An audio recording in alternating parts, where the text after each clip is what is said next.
This is The Wheel Weaves, a Wheel of Time podcast with no spoilers. Hey everyone, I'm your host Dani, and I'm the one who's going through this series chapter by chapter. As always, there's no spoilers past the chapter we're covering, and that means it's totally safe for first-time readers. I'm joined by my co-host Brett, who's a longtime fan, and he's guiding me through this journey. We'd like to acknowledge and thank our executive producers, Brandy and Kirkwood, Andre the Man in White, Chad Welsh, Sean McGuire, Rikky Morrisette, Yanis, Albert Lorenzo, and Eddie Costello. And before we get into things today, we just want to thank and welcome Jessica Herzog and Kevin Freeday to the Wheel Weaves Patreon team. And we also want to thank Nick Judge for increasing his pledge over at patreon.com/The Wheel Weaves podcast. We're very, very excited to have all of your support. We really want to thank you. Your generosity really does mean a lot to us.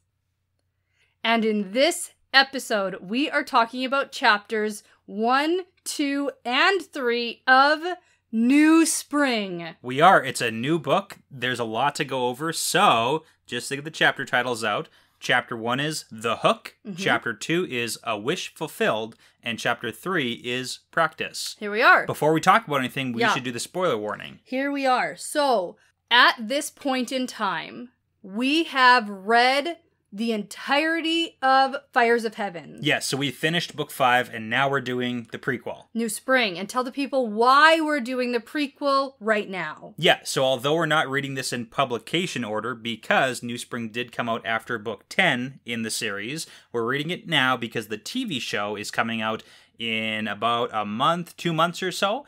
And we know that there will be some things from New Spring. We don't know exactly what. We don't know what. We don't know how much. We don't know if it's even going to be spoilery at all. But we're doing the prequel now. But to cover the bases just in case. Yes. Here we are. So if you haven't read up to the end of book 5, do not listen to this yet. Yeah. Finish up to there. Go read to the end of book 5 and then you can come back. Yes. Or come back to us after you've read the book series. 10 or whenever you're reading whenever you get there. New Spring. Yes. But here's the thing.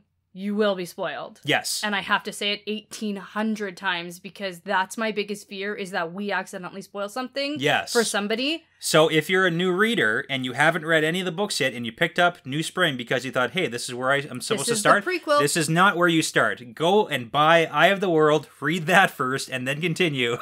So do that. Don't start with this book. PSA. Yes. Here we are. Okay. Even though it's the prequel, which I do have some questions about. But, just for the sake of anyone, again, if you haven't read these books, don't start with this one. And I mean, like, you could. Don't. No. Don't. Do not. Don't listen to her. Don't start with this one. I mean, like, start with Eye of the you World. can literally do whatever the hell you want to do. But don't listen to these episodes. Okay. For fair. sure. 100%. Read the book wherever you want. I'm still disagreeing with that. I know you are. I'm giving the people some freedom of choice. That's fine. But don't listen to these episodes because you will be spoiled up to book 5. Yeah. Yeah. Okay, there we go. We got it out of the way. Phew. Okay. What other housekeeping things do we have here? Yep. We are currently doing a video episode. Yes, absolutely. We strive to do at least one video episode for our patrons over at patreon.com. A little bit of bonus content, get some behind the scenes things. Our struggles, Yeah, because it's unedited release of this episode on video if you want to see our faces along with hearing our voices. Yeah, exactly. Okay, but here we are at New Spring. Yes. Now, another thing I wanted to talk about is we have 2 different editions of New Spring. Let's hold them up for the people on video right now. Okay, because I got this big hardcover. Fancy old artwork version. Daryl K. Sweet. Yep. Nice. And I got the fancy new ones. The brand new one. By Sam Weber. That's what the cover art's from. Oh, is it? Yeah. Okay, yeah, that's the very neutral version. Yes. Very small. This one is bigger than my head. Big, colorful, fancy. I love it. Did you take a look at the artwork? Do we want to talk about that? Oh, yeah, but first I want to tell you that this book specifically is a first edition.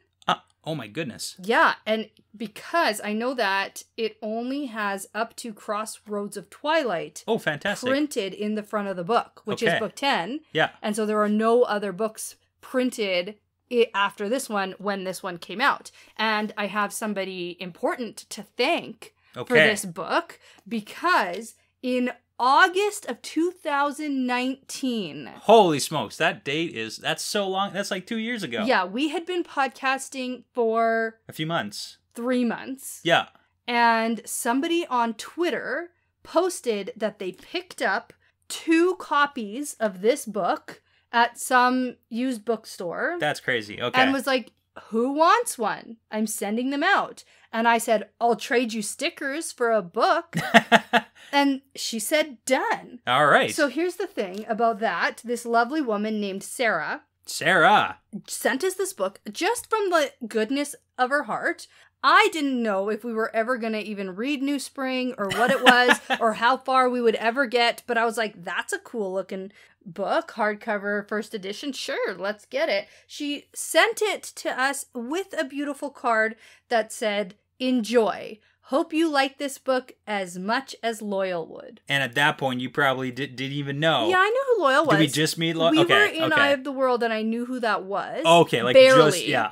But, yeah. So here we are. That's so nice. 2 years later, reading the book. We made You it. didn't get this copy because you highlight in your books. Yeah, I write and highlight a number, which people get very upset about. You know, that's fine. But we have a podcast to do. We have a podcast to do. I gotta do and that somehow. Then, you know, we did a giveaway where somebody won your Eye of the World that you had highlighted in. Yeah. And we're planning on doing another one for the next books that we've done. Awesome. Yeah, because we have a bunch of books which to give we should away, probably do. Get on top of that. Yeah. And add it to the list. Sarah sent us this book, we have gifted other books to other people, so we have paid it forward. We've definitely done that. So cool. Very, very cool. Okay. That's out of the way. All right. Do you want to look at that and inspect that cover right. later? Do we want to talk about what's on that cover? All right, so we clearly got Lan, Moraine. Okay. Old, angry guy. Sure. We got someone else. Well, by the hairstyles, it's probably like Lan's brother or something like that. Looks like Patrick Swayze. There's 2 Swayzes on horses, one with a green jacket, one with like a that's clearly Lan, because he's got the thing. For sure. That makes sense. The headband thing. And this is clearly Moraine, because she looks exactly like Moraine from The Eye of the World. It does. Except, yeah, she's got pants on here. I like it. Same staff. You know what? People were whining about Moraine potentially wearing pants in the show. She wore a pantsuit in the book. Oh, for sure. Show them. I believe it. Show them this cover, because she's for sure wearing blue pants. All right. I love it. Okay. Good stuff. And then what's behind them? Oh, big castle. Maybe, that's probably Tarvalin? Maybe. It's hard to say with these covers. You never know. Yeah, I don't know. Okay. We can move on, though. I'm ready to not talk All right. Do we want to anymore. start in the fun fact? Because we have 3 chapters to talk about tonight. Yeah. Okay. Go so for it. this fun fact, I thought it was good because I got to give you some basic stats and information about New Spring as a novel. So, first piece of trivia for you that we're going to start off with is the New Spring novel was originally supposed to be the first in a trilogy of prequel novels. Ooh, okay. It was supposed to be one of 3. I didn't know that. So, I'm going to tell you what the other 2 were supposed to be about. The second one was supposed to be focused on Tam serving in the Illianer army and finding Rand on Dragonmount. Yeah. Oh, I want that one so bad. Yeah, so I mean, spoiler alert, we only have the 1 prequel. We don't have these other 2 prequels. Oh, I wish. I'll tell you why, What though. a good backstory. I'll tell that you would why. have been. And then the third one was going to be about Moraine and Lan's journeys and discoveries to reach the 2 rivers just before the events of Eye of the World. Okay. Because in this book, we find out very quickly that this is set 20 years in the past, right, during the Aiel War, and we'll talk about that. We'll talk about it. But this was going to be their journeys after that, up to basically walking into Emond's Field. So. Yeah, and to be fair, I don't know where this book ends or the trajectory of what's going to happen. Yeah, so it's not going to be Tam's backstory, and it's not going to be every adventure Moraine and Lan ever went on. I don't know if you could tell by the side of this book. Yeah. Well, and that's why we are doing this season as a little bit of a mini series, a little bit of a mini season. Yep. It's going to be an unlisted season. Yeah. Because we've been going back and forth about whether or not to call it season 0 or season 15. Either way, it's going to throw people off completely. Yeah. So unlisted, you can find it. Yeah, and we're not going to call it season 6, although technically it is. And that's going to be terrible because we can't do that. A book 6, no, not doing that. Not doing that. So it will be just an unlisted series of 6 or 7 episodes. We will decide I think after this, Yeah, we'll see how it goes. we'll see how we gotta we test, because go. we've never done this many chapters at one time. Because we are doing more chapters per episode, but chapters are much shorter in this book than other books. Yes, absolutely. So now I gotta tell you why there aren't the other two prequels. Mm-hmm. So the original plan was to write the trilogy of the prequels before books 11 and 12. We know that New Spring was released after book 10 in 2004. Yep. But the reception of New Spring was not so great. Well, It wasn't that exciting for people. I could see why people were upset by it. A lot of the reason why I found was because people wanted to continue the story. Yeah, I understand that. Yeah, we're in the middle of the main storyline, but then we go back in time and all this, hubbub. I could see. I bet people were very interested to have this storyline and would have been very interested to have those other storylines. Yeah. But the timing of it, when people are waiting for the release of the next saga, the next part of the story, I could see why it wasn't. Yeah, so anyways, It was decided that they would wait until the end of the main series was complete, and unfortunately, obviously, with RJ's passing, it's not going to happen. Okay. So those are... And there, I'm sure, were copious... Yeah, lots of notes. And there are a few mini-stories, actually, that we'll dive into after we're done the series, because there's a few mini-stories. Yeah, there's a few... I didn't know we had a plan for when... Well, we got a couple extra things to do after the book, because we got, a couple stories we got to read through. We'll talk about it in, 4.5 years? Because there's, anthologies and all this stuff. But we'll get into it later. It's not important for right now. Okay. Should we get into The Hook, huh? Yeah, we should, because I'm excited. The Hook, because that's what captures you in this book. That's what gets you want to read. So well, let me tell you. Chapter 1 was not the hook for me. Seriously? Yeah. Oh my goodness. All that I loved it. You know what? I actually have to say, I gotta say it on record right now, I was a little bit upset with you. Because I was like, this is boring. No. Oh. It's the chapter title, the chapter symbol situation. Oh, you're not supposed to rat me out. I'm gonna rat you out because after the third chapter, you're like, "Oh, I didn't even realize." I was doing didn't even look at the chapter symbols today after I'd already read the chapters. Yeah, and I was like, "Oh, these are cool." And I missed them. They're brand new chapters. We've never seen anything like this before, and you're not even paying attention. I was eager. I also missed the title of chapter 2. If anyone is wondering, that's the point. Okay, I know. All right. When I was writing it out, I went, "Wow." That's cool. That was the wish that God fulfilled. Okay, we're jumping ahead here. Okay. So all the things that you... Okay, chapter 1. We've been doing this for years. I know. This is... I have my faults, and you love me in spite of them. That's what they say. Or because of them. Yeah, sure. I'm quirky and adorable. Oh, yeah. All right. Chapter 1 is called The Hook, but normally at this point, I talk about a last time... on? Yeah, but you can't because there was no last time. There was no last time for this. Yeah, but I mean, there's last time. Context. We know a lot of the things that are going to be talked about in these chapters. There's a lot of, recapping of oh my gosh. There is so much recapping. I could see, this is why I feel if somebody picked this... Nope, don't even say it. Don't put that on the universe. Don't do it. I wasn't mad at the recap this time. Okay. Normally, by book 5... and the tons of recap about who Lan is. But did you catch the bit about his sword? Yeah, and the Melchior Kings thing? That's right. That's the whole thing. He was a baby. They gave him a sword. Yeah. Okay. Hilarious. But it's nice because it's so cool because all these things we've heard about, we get to see actual events and people from the stories we've already heard. I love it. Okay. Oh, I forgot to ask you. Okay. I know we'll get into this eventually. Yeah. I forgot to ask you. I know you've read this book a few times. Yes. But how many? Fewer than the rest of the series. I've probably read this one maybe 3 times. Okay, and do you ever read it before you start the series? No. Because that would be a cool thing. No, I've never read it before. I've always read it. You should. That's what I want to do. Because it technically is the start. Cool, reread. Well, we'll do a reread. I love it. That's the plan. Oh, man, so many plans. Okay. Let's see. Okay, so you have read it a few times. Yes. Okay. I'm not as well versed as the other books. Yeah. But I'm decently versed enough. Decently versed enough. I'm good enough that we're gonna be okay. We're gonna do the things. There's quite a few people who heard we were doing New Spring now and haven't read it at all. And they went, "Cool, I'll read it along with you. I actually never read it." Yeah. And you had a couple moments where you were like, what? Like, why would you not read it, in my opinion? Especially when you finish it, then it's like, what do you do? Don't the reason more? Also is, like, it's not necessarily imperative to the main storyline because it is a prequel. Okay. Right? So... All right. Let's talk about the hook. All right, here we go.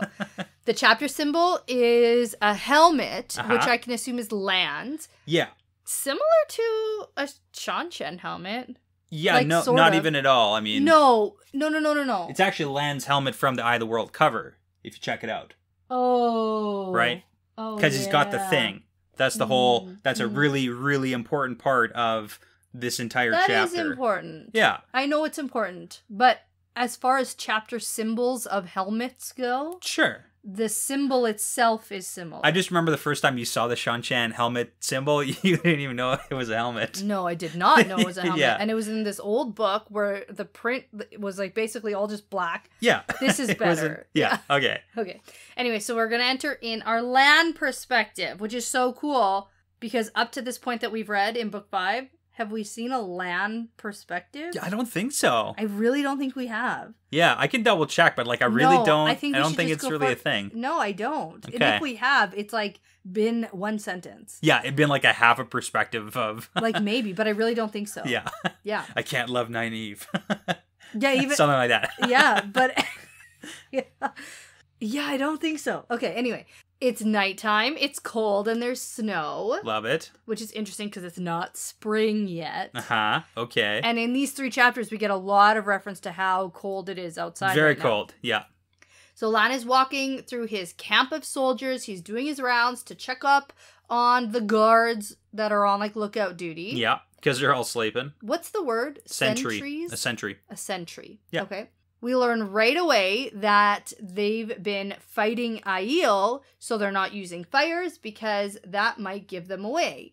Yeah, and even that doesn't always do so good because they're Aiel. Yeah. And they're awesome. Okay. Initial thoughts for me. Sure. Reading. Yep.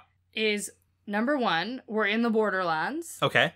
Number 2, Aiel are in the Borderlands fighting Shinarans because, like, I know that Aiel go to the Blight sometimes. Yeah, that's true. To, like, practice fighting. Totally. Right? That's real? Yeah, that's a real thing. I didn't make that up? Yep. Okay. And then I was like, well, maybe sometimes they filter down into the Borderlands and then have to fight and stuff. So I initially didn't pick up that this is the Aiel War. Yeah. I mean, it became clear to me. Yeah, within like a couple pages, Very like clearly. you're like, okay, but... But when we first start, I think, okay, this is cool. We're getting Lan's sort of backstory. Yeah. Before we get to the Aiel War. No, this is like we're in the middle of it. We're in it. Yeah. Okay. In the thick of it. We also get an introduction to Lan's cool sword of the Malkier Kings. We do. Yeah. So, Lan comes up on a lookout guy named Basram. Yeah.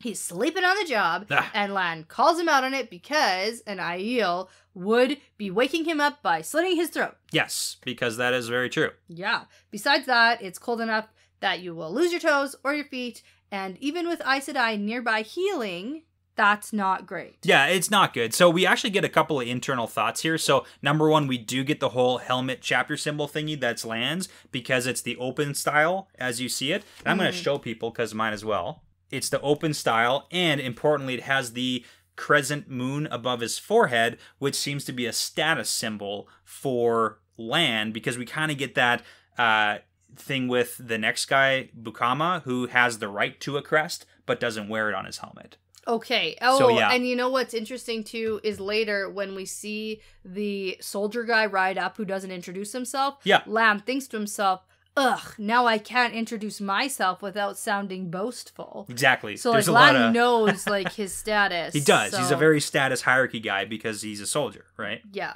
fair. But the other thing that we get a kind of hint at in Lan's thought process... He doesn't like Aes Sedai. You stay away from Aes Sedai because they're going to tie strings to you. that was so funny. Yeah, so one of the reasons he avoids them. Love it. You should have... Oh no, Lan, we know what happens to you. Should have kept on, man. You know, it's funny, but the feelings that you might get while reading this book is why I love rereading The Wheel of Time, because everything you know that's going to happen, you get to read about and see it happening. It's great.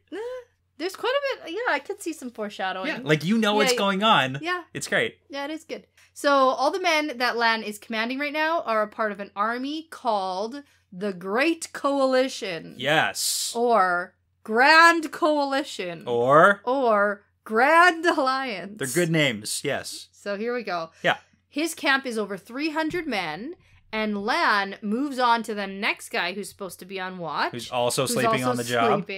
And then he moves on to the next and the next. Yeah. So here we go. I do like the part where Lan threatens the guy. He's like, I'm going to tell your friends that you're sleeping on the job. I kind of feel like this is straight out of RJ's war experience, especially with the whole, like, I'm going to tell on your friends because if we all die, it's your fault. Yeah. Because you're sleeping on guard duty when people are trying to kill us. Like, I don't know if it is 100, like, but that's the vibe I always get from I it. don't believe that Robert Jordan ever pulled anything out of his butt. Yeah. I think that everything was either meticulously researched or from experience. Yeah, like I could totally see RJ doing rounds on the guards to make sure they're not sleeping and catching people sleeping. Or he was caught sleeping. Or he was caught, like, who knows? Something, I'm sure. I can't imagine.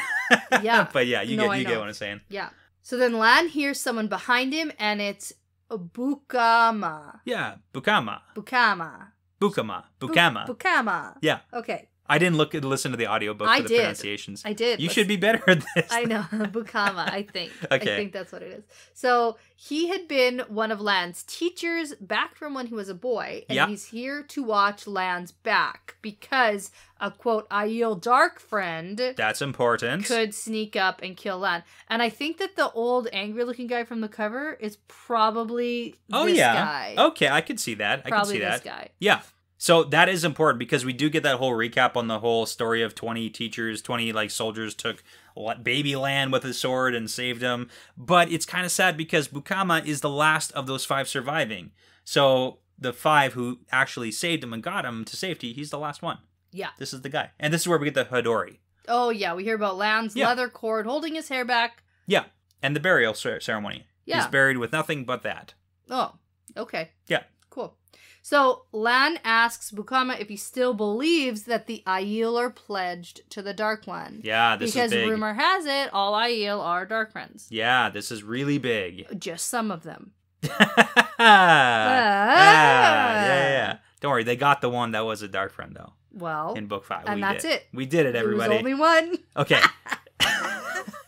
No, but this is actually like a super important plot point for this. Yep. Because clearly with Lan's impressions of everything, he's like, I gave my word to stay until the end of this war. Yeah. And that's why he came down for this war. He initially was like, it makes sense because, I love the pattern of, like, the pattern developing here that we kind of get the impression of. That make it seem like Aiel aren't Dark Friends? Or are? The reason why people think they are Dark Friends. Okay. Yeah, break it down for us. Okay, so I'm gonna skip all the Aiel war information because we do get a note that it's been 2 years since. Oh yeah, which is interesting for me because I actually didn't realize the Aiel war went on and on and on and on. Yeah, it was like 3 years. Yeah. So it's kind of interesting. That. So, and looking at the map here, the Aiel spilled out of the waste, ravaged Cairhien, and burned it. Right? Yeah, burned down Cairhien, basically the city and the nation. But then they didn't find Lawman. Well, no, not at that point. Because that's who they were looking for, right? That's the big issue. That's the story. Okay.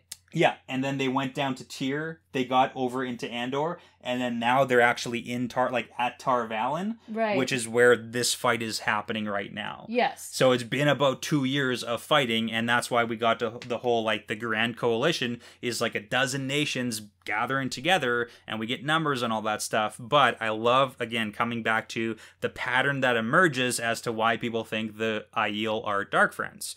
Because we've got the dates. So we've got 3,000 years ago, the breaking of the world happens. Obviously, the Dark One's involved in that. 1,000 years after that, so 2,000 years ago from the Eye of the World, we have the Trolloc Wars occurring, and that obviously also is kind of the Dark One happening.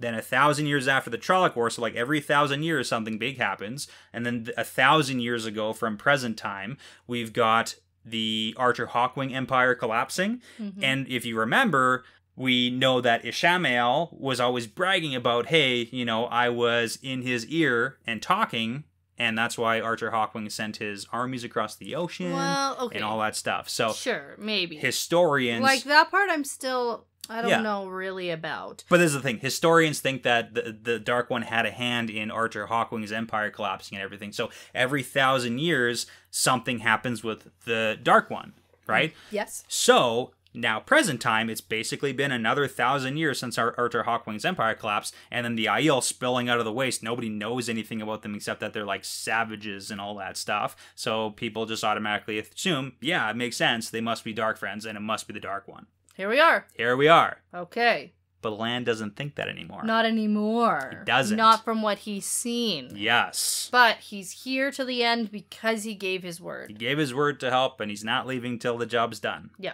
So yeah. I mean, the Dark One's pretty involved right now anyways. That's fair. Because the last battle. Because the last battle's approaching. It's 20 years ago from present time. That's right. So now Lan and Bukuma are about to keep going to wake up more sleeping guards. Yeah. But this messenger comes up with news. We get a lot of internal dialoguing from Lan. About how much he hates about Terrans. how much he hates this guy. They're all disrespectful little jerks. Oh my god. But obviously this is not good news because it's the middle of the night. Yeah. There's a whole lot about Pages. how much Lan just hates this guy. Their stupid beards and their stupid Terrans. Perfume. Oh, and any Aiel with a nose could smell him coming. Yeah. Why would he? Have you seen their stupid clothes too? It's all stupid. Plus, they're so disrespectful. Exactly. Because you know about the Shineran customs. Yes. We know about how important those are. These are all and fancy, this guy just dancy rode up lords. and was like, "Oh my god, we got trouble!" And he didn't even introduce himself. Didn't even ask him how the night was. Yeah. Something else important. Lan's a stickler. Yeah. Yeah. Don't worry. In 20 years, he'll be a lot more like easygoing. Not right? really. He just doesn't voice it. Although here he doesn't voice it either. And I'm sure in his head, all these things still always happen. Oh yeah, all the time. Oh, always. Well, remember when like Tom pops out of the barn and out of the world, and he's like, "Is this part of the pattern too, Moraine?" Yeah. He's pretty snarky when he wants to be. Yeah, I think he's still pretty snarky. I think that like that's just his character, maybe. I love it. I love like Lan. It. I know. Okay. Okay, what's the issue? What's the message? The message is some Lord Amaris, how do you say it? Yeah, that's how I said it. Okay, is following about 500 to 600 Aiel with his own 600 soldiers, and they're heading east. Yeah. Which way is east? So they're probably on the eastern side of Tar Valon because we yes, at because one point we get the Dragon Mounts in the distance. Yeah, to the west. So they're like around here-ish. Okay, so, but the Aiel are heading east away from Tar Valon. Yeah. And the Terran army is following them. Yeah. It's all a little bit convoluted for us. I don't really care, actually. Yeah. It's not that important. The important part is they're supposed to cut him off at the hook. They're cutting him off, and this lord wants Lan to place his soldiers at a ridgeline called the Hook as an anvil. Yeah. And Lord Amaris guy is gonna bring his people following the Aiel and smash him from behind. Yeah. Like a hammer. Hammer and anvil, smash him between two Here we groups. are. So we're not going to do like a cut by scene play of where the soldiers are. That's not what we're about. So no, but they want this to happen like right at first light. Yeah, and it's like the middle of the night right now. So. Right, and Lan's like, well, that's far away. We got to go right now. We got to go. So Lan tells the messenger to bring word that he'll be there by morning, and then we get some army statistics, which you're probably excited about. It is important. Are you gonna?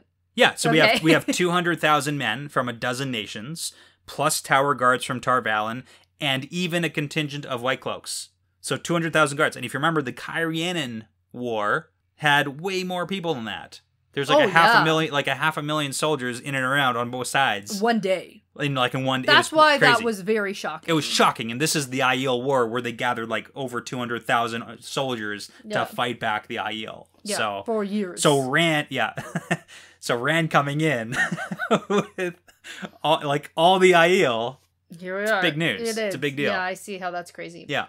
But anyways, that's why Lan doesn't know all the captains' names and everything because there's too many people. Okay. So then it's time for Lan to get his soldiers moving so they could make it there as fast as they can, because Lan really hates this idiot messenger, and he forms something called the Cody. The Cody. Okay. The Flame in the Void. The Flame in the Void. Yeah. So he can control his anger. He feeds all his emotions into it, and it's like in the distant void. Yeah. And I had an interesting thought. Sure. Do you want to hear about my thought? Let's move on. It's fine. Nobody wants to hear that. No, my thought's very interesting. Okay, go. You might tell me it's dumb, but I think it's interesting. So to be in Lan's head, while he's forming the void and feeding his emotions into it. Sure. We've heard him tell Rand about it, and we've heard Tam tell Rand about this sort of focusing technique. Yes. And Rand uses this technique to embrace Saidin. He sure does. Now, my theory, because, actually being in Lan's head while he's going through this, it's identical to what Rand does. Yes. And now I had a thought about women who are able to channel by being taught. Sure. Because not every woman who's taught to channel has the initial spark. Yes. Right? Okay. So what if men can be taught to channel? Okay. Yeah, that can happen. We know that can happen. Okay. Yeah, but okay, so I think maybe there's a little thinking. Confusion here because with men and with women, there are people who are born who are going to channel no matter what. Yeah. And there are people who can be taught how to do it. Yes. But you still have to have something within you that's there to teach. Yeah. Okay. I think that Lan has it. And I think that Tam probably has it too. You think that Tam and Lan are people who can learn how to channel? Yeah, that's what I think this whole void thing is. Sure, okay. That's what you're going with. Okay. I'm not going to fight you on that. Okay, because it sounds like you're being very No, it's just like I want to make sure that we're understanding the definitions, because we also had Lanfear as Celine explained to Rand in The Great Hunt that it's also the oneness, right? Yeah. So it's a technique. Yeah. That clearly goes way back. Yeah, but I think it's a technique for the power, because that's when she was talking to Rand about it. It was in relation to using the power. Yeah, okay. Yeah. I'm not going to disagree with you, but how would that turn out? Because... I don't know. I don't know if it ever amounts to anything ever. Yeah. I'm just saying that that's what I thought of when Lan was doing this. I can get on board with late bloomer Lan as a channeler. Yeah, I'm not saying it's going to amount to that. I'm cool with it. I'm just saying... I'm going to say that's what's happening. I like that. Okay. Well, yeah, that's just what I thought. Okay. I feel like you're coming at me a little bit for this, but... No, let's keep going. I like that. Okay. All right. Anyway, so he's controlling his anger because this guy's a moron. Yeah. And there's a lot now of everyone getting ready because they gotta go. And I just think, man, they're so trusting. And I get that they've been fighting this war all together, a common goal against the Aiel. Okay, so is your suspicion alert up on? My especially with what happens? Especially with what happens, but even in this moment when they're riding really hard, yeah. And they're like, oh, we hope this guy gets there in time because the anvil can get pin-cushioned or something. Sure, yeah. So, yeah, I was right away this guy rides up and we just do what he says, okay. Oh, he's a messenger. I know, but it could be a trap. It could be, and it kind of seems like it was. Yeah. I know. But, and so the whole, very, very trusting piece. That's interesting. I thought I was going to ask you after. Yeah. Because in the books that we've read so far, we have never seen, anything go longer than, a week. Never mind years of fighting. We don't get that. With one common goal as a nation. Right, so then I was like, oh, well, maybe that's why. Obviously, this isn't the first time a messenger showed up asking for help, whatever. So you just trust. But no. I'm not trusting anybody. Anyway. I like your theory. It's a good thought process to be suspicious because they are weird orders. Yep. It clearly doesn't go well. And something very fortunate happens so they don't all get murdered. Yeah, because they're about to all get murdered. We should go talk to that Amaris guy after this chapter's done. Probably, if we can find him. Yeah. Yeah, we should probably talk to the messenger. Did we even get the messenger's name? No. Lan was upset about that. Right. Okay, I like your suspicion. I'm always suspicious. You should be. You should be right from chapter 1. Be like, who's that? Who's this? Who's this? What are you saying? What are you doing? Where are we going? Why? Trapping Lan? No, thank you. Okay. All right. Okay, so then we ride off. We ride off. You want to talk about the not cantering strategy? all at once because horses, turns out, actually just horses will just die. They can't just run for miles and miles. So Lan is watching everything because the Aiel are good at hiding. And then they get to the hook. And then we get some stuff about Tar Valon and the tower being visible since it's the tallest structure in the known world. And Dragonmount is even way bigger. Because it's a mountain. And an interesting point, it's smoking like an active volcano. That's because Dragonmount is a volcano. I know, but... That's how you described Luz Theron turning into, like, Volcano Man or something like that. Yeah, it was erupting, but it's smoking. Yeah, it's an active volcano. In, like, 20 years where we are in the books, Sure. does it still smoke? We don't know that. I think that maybe the smoke often. goes out when Ran's reborn. That's my theory. Okay. Because I thought that was a funny little thing. I was like, oh, has anyone mentioned that it's doing that before? Probably, but, like, I missed it, which isn't surprising. I miss a lot. No, I like that. I like that. That's my theory. It's clearly like okay. Yeah, I think it'll go out. Yeah, we gotta keep moving here. All right, so we have no sign of the Aiel. They're getting ready for the fight. Yep. And we get some battle tactics. Yeah, so lances are on the ground. They pull out their horse bows because the idea is shoot the Aiel with arrows, hope that they come running on up to you. And the Terrans, I have to say, are still idiots, and they just want to charge their horses in to Aiel. We know how that went with the Battle of Cairhien. Oh, yeah. Right? Not a good strategy. Don't just, like, ride in on your horses, because they're going to just murder you all. Well, those idiots don't have horses, and we're better than them, because we do have horses. You could be a Terran. That's what they said. That's, like, word for word. Give me a pointy beard and some perfume. But this is good, because Lan knows that the Aiel are not wild fighters. Yes. That's a really big thing. So it's like the whole savage stereotype, or whatever you want to call it. That's what the Aiel are to a lot of wetlanders here. Not to Lan. Not to Lan. So he's thinking, hey, 600 Aiel are going to see landsmen, which is about 400, or like less than 400. 300 to 400. Yeah. So the Aiel should rush in, and then hopefully they can pick a few of the Aiel off. And then by that time, hopefully Amaris can run on in and smash them together. So, okay. But that doesn't happen. That's the idea. That's the idea. But then a column comes into view of Aiel. They are coming in at a run through the snow. I like that, high knees, because it's snowy. Yeah. And the Aiel for sure see Lan and his men, but they just like keep on coming. There's multiple trumpets sounding far off to the west. Yeah. And then things get bad because someone... Hey, did you notice the trumpets? Yeah, there's trumpets. Trumpets. Yeah. But there's trumpets later, too. There's trumpets later. It's the same trumpets. And then, like, what's Amaris? Is Amaris the trumpets? Like, no. What are the trumpets? Oh, no. I don't think Amaris is, like, is that even a real guy? You don't even think Amaris is a real person? Yeah. There is no Amaris. Okay. There is no Amaris. He died a year ago. But anyways, trumpets. Yeah, and sounding. Also, Lan's little spyglass, I gotta say. From Cairhien. From Cairhien. And we know that Kintovir, was like a master spyglass maker guy. Yeah, probably learned from somebody else. Possibly. It's only 20 years. Cairhien. Only 20 years, so hey. It's like great little lore tidbits here, so...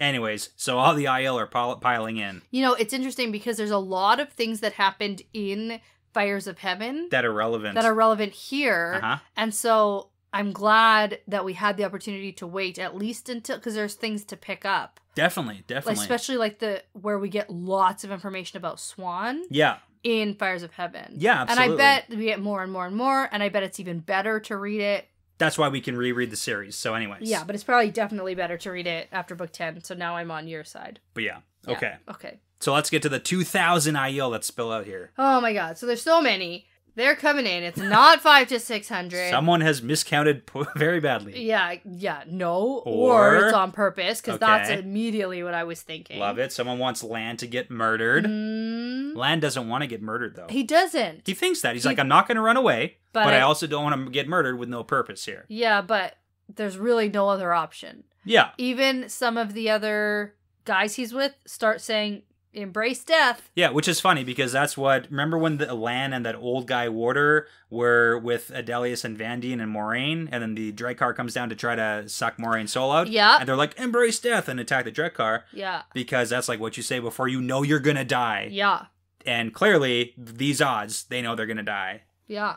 Here we are. Yeah. So, no though. But will not die. Because... We don't die. Abruptly, one of the Aiel in the front... raises his spear, the entire column comes to a stop, and there's only like 500 paces. Now, the back half of the Aiel turn to face the way they came. Yeah, so that's why Lan's like, do they know Amaris is there? Oh, is Amaris coming? And so now they're splitting their forces to like fight both forces. Yeah. And that's what I thought, like, this whole sequence is a little confusing. Well, he thinks that, but it kind of makes sense because the Aiel force stops and half of them turn away. Are they covering their butts just in case, or do they know Amaris is coming? Yeah. We don't even know if he's a real person, so it could just be coincidence. Yeah, or part of like this ritual. Yeah, or like just literal battle strategy. Watch behind you. It's certainly something. Yeah. So Lan is also confused, so it's okay. The Aiel in the front are clearly shading their eyes to study Rand because the sun's coming out behind him. Not Rand, it's Lan. It's Lan. Thank you. Okay. Did I say Rand? You did say Rand. Weird. No, it's not the first time. Rand's not even here. It's not the last. Rand's not here, man. Well, I mean... Not yet. I mean... Well, maybe. Pretty close. Oh. Yeah? What? Oh. There were horns. There's timing. There were trumpets. There's trumpets. There still are. There's trumpets to announce his coming. We'll see. Okay, so anyway, these Aiel are like talking to each other. Yeah. And then one of the men in the lead raises his hand overhead holding a spear, and all the other Aiels face forward, and then everyone raises their spear, and then all together the spears come down, and the Aiels shout, "And a line." Yes. Okay, so this is fantastic. And the best that Lan can understand of this old tongue means one man alone. And it's so interesting that Lan has never heard this before. Right. He doesn't know. Right. And is confused. Right? It's so good. Yeah. Okay, so let's break this down real quick here. So we have the Aiel. They see from a distance, and this is really important because in the description, Lan thinks, because the Aiel are all they've stopped, they're shading their eyes, they're looking in the distance, and Lan thinks at best all they can make out are dark shapes and perhaps the crest on a helmet. Yeah. Okay, what does Lan have on his helmet? A big crest. A big crest. Helmet. So the Aiel see the crest and they're like, okay, this is the guy. Yeah. These Aiel clearly know who Lan is. Yeah, they know that. Well, they know some history. Yeah. They know who Lan is. Yeah. They for sure know who Lan is because they name him. The Shadow Rising, right? With Ruidian, because I got some trivia for you from chapter 23 in TSR. So we do know that when Lan comes to Ruidian, the wise ones, like, they all know who Lan is. They call him Aniline, and they're like, it's the one man who stands alone. It's like one man who is an entire people, and they clearly respect Lan for his fight against the Shadow, because he's the last, like, surviving... He's not technically the last surviving Malkier. We do know there's other Malkier. We get that.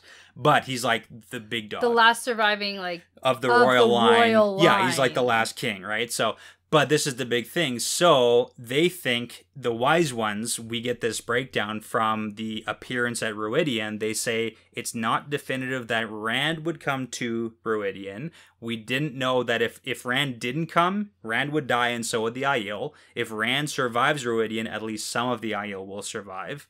If Moraine had not come, Rand would die. And if Lan didn't come to Ruidian, Moraine would have died. So we know a whole bunch of stuff. If Moraine had have died, she wouldn't have been able to take out Lanfear in Book 5. And then with Lan not coming, Moraine would have died. So we know that Moraine has to live to be able to kill Lanfear so that Rand doesn't die or get turned over to the Dark One's side. Yeah. So Lan needs to show up to Ruidian for Moraine to survive. So Lan needs to survive the Aiel War. Okay. So we've got a 20-year game plan here from the wise ones to make sure Lan survives and doesn't die. So they clearly do something with the Aiel to tell them, like, don't kill Lan. Yeah, he's the one important. Man, like the man alone. Cool. He's important. So they see him, recognize him, and they're like, okay, let's peace out. Let's run away. We gotta leave. There we go. So they all start running off north and then start up east again. And Bukama says, like, oh, should we follow them? No. And Lan's like, nope, let's go find Amaris and have a conversation with him. Yeah. Since he didn't do a very good job here. See if he's a real guy. Basically. So yeah. But I love that and that's little, like... the end of this chapter and boom. our Lan perspective. That's excellent. I like Lan that too. can't die yet. Can't. Not here. Not yet. So, chapter 2. Yes. A wish fulfilled. You now see where that... I get it. And our wish... chapter symbol is our wheelie snake. Yeah, it is. Which normally our first chapter is that. So yeah, notice we also didn't get the traditional introduction. Prologue, because with the wind. This is a prologue. This is a prequel. This is a prequel. That's the word. There's no wind, though. There's no wind rising anywhere. Yeah. Or just blowing across into Moraine's back. And boom. cue transition, I'm a professional podcaster. Okay. Great. Fantastic. Here we are. Moraine's perspective for this chapter 2. Moraine is sitting in the Amerlin study. She's with her best friend Swan. It's really cold, and they're sitting here literally just waiting because the current Amerlin has told them to sit here and wait. It's been probably 4 hours. And since she and Swan are accepted... Because it's 20 years ago. Keep that in mind. That's exactly what they're doing. Yeah, I love it because it's like little Moraine and little Swan, sort of. Oh my gosh.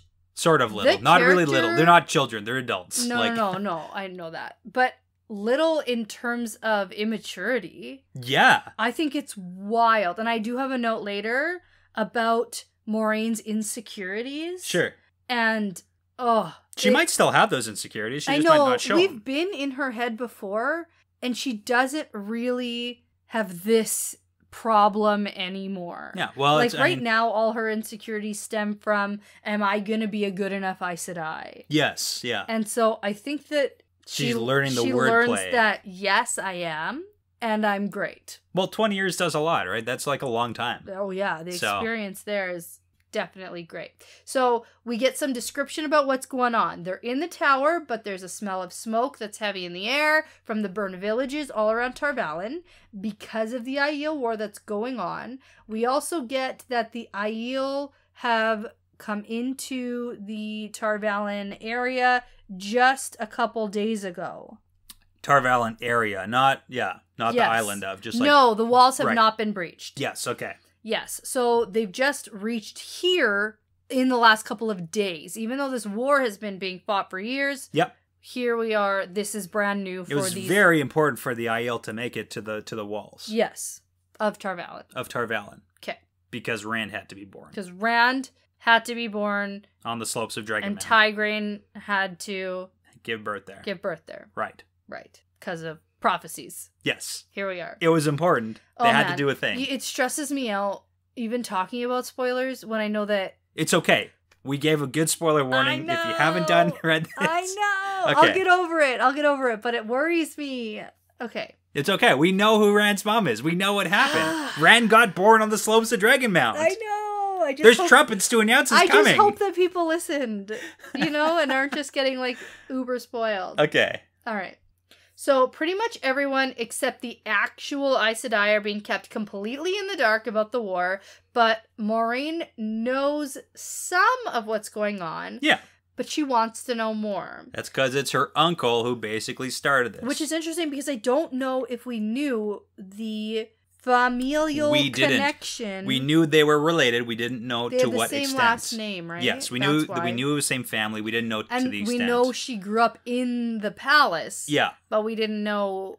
We, figured out most of it, I'm pretty sure. But, yeah. But uncle, I don't think we knew. Yeah, Lawman is straight up her uncle, so there you go. All right. So, Moraine knows that she, as an accepted, can't be involved in this fight, but she wants to be a part of it in a meaningful way. Yeah, and that's nice. And so here we are. Here we go. She's gonna get her wish, too. Okay. So then we get introduced to the current Amerlin seat and Keeper of the Chronicles. Yeah, because it's not Swan and Lyanna yet. Right. I love it. So, do you want me to give a rundown here? Yep. Okay, so the Amerlin is Tamara Ospenya, and she was raised from the blue, but seems to try to hold to that whole Amerlin is of no Ajas and all of them. I have to correct you. It's just Tamra. Tamara Ospenya. Yeah, I feel like you put an extra syllable in there. I like the name because my middle name is Tamar. Yeah. So if you just switch the A and the R at the end. I get that. Tamra, Tamar. Yeah. Okay. And then at least to Moraine, Tamara. Tamra. I know that. Okay. I thought I said You're it fine. Tamara. Okay, it doesn't matter. Moraine super respects her. She admires her, thinks she's pretty competent because she's fair, and she's very just kind. And she's often kind, yeah. And then we've got Guitarra Moroso. Who's the opposite of that? Well, yeah, for some parts of it. She's the keeper, and we've heard her name because she has the foretelling of the future, and she's always just, usually fair, but kindness is no time for that. Yeah. And she's also from the blue, and still, in many ways, considers herself blue. Still blue, even though that's definitely frowned upon. Drum roll, please. By rumor, she was over 300 years old, which is very old even for an Aes Sedai. Yeah. And that's the first time we've actually heard anything about like Aes Sedai an age. actual number. Yeah. Yeah, so she's over 300. Rumored. Which is very old. Which is very for old. Aes Sedai. So that's good to know. And this was just too stressful of an event for a 300-year-old lady. Boom, dead. Is that what killed her? That's what killed her. My heart. Yeah. Can't barely take it no more. Okay. All right. Pour one out for guitar. She's going to die right away. Yeah. Anyways, continuing. All right. So then this is where we get the information that we already know.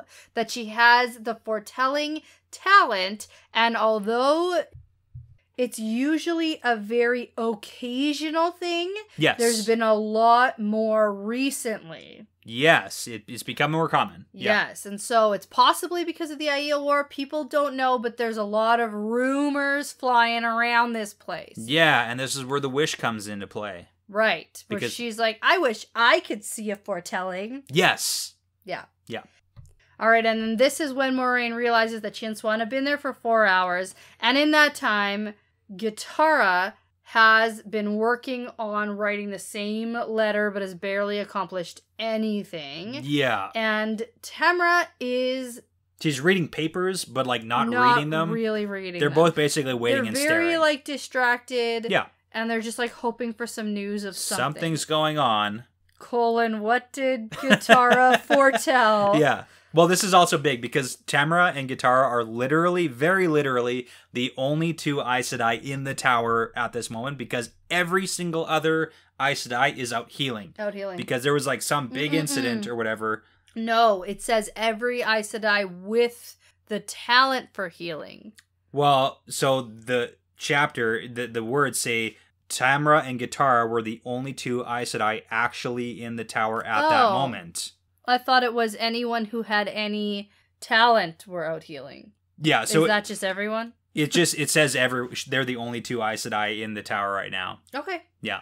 All right. I mean, even if you can't... Well, then I guess that helps what happens later. Yeah. If you don't really have to... Because then you're the only... tell anybody else what you're allowing all your accepted to go and do. You're the only Aes Sedai left in the tower. Because I could see, especially since the whole Swan debacle, obviously not every single Aes Sedai is in favor of what the Amyrlin is saying all the time. Well, we also got to talk about how did Swan become Amyrlin 10 years from now, because we know that she's been Amyrlin for 10 years. So 10 years from now, Tamra, no longer Amyrlin. Okay. Shoot, what happened? Oh my gosh. Oh my goodness.